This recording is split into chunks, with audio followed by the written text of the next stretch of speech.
હું તમને આજે એવી 6 વસ્તુ બતાવીશ કે જે ખરેખર આપણી જિંદગી બદલાવી શકે. તો શું તમે એ 6 વસ્તુ જાણવા માંગો છો? યસ. તો એ વસ્તુ માટે આપણે શું કરી શકીએ? તો પહેલા જ આપણે સવારમાં ઉઠીએ છીએ ને ત્યારે ભગવાનનો એકદમ આભાર માનવાનો કે કેમ મારા શ્વાસ ચાલે છે.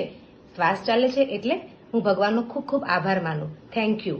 પાણી મળે છે મને, થેન્ક યુ. મને જમવાનું મળે છે, થેન્ક યુ. કેટલું બધું મને મળી રહ્યું છે. જો મને ખાવાનું જ ન મળતું હોત તો મારી જિંદગી શું હોત? એવી જ રીતે અત્યારે આપણે જોઈએ કરોડોપતિ લોકો છે તો એ લોકોના જીવનમાં એ લોકોને ખાઈ નથી શકતા, કારણ કે એ લોકોને ડાયાબિટીસ, બીપી, કોલેસ્ટ્રોલ આવી કઈ ને કઈ તકલીફો હોય છે. તો શું કરવું જોઈએ આપણે? તો એના માટે મેં તમને આગળ વાત કરી ને 6 વસ્તુ. તો પહેલું 30 મિનિટ આપણે વર્કઆઉટ કરવું જોઈએ. વોકિંગ અને રનિંગ કરી શકીએ, 30 મિનિટ રીડિંગ કરીએ, 30 મિનિટ આપણે મેડિટેશન કરીએ અને 30 મિનિટ આપણને જે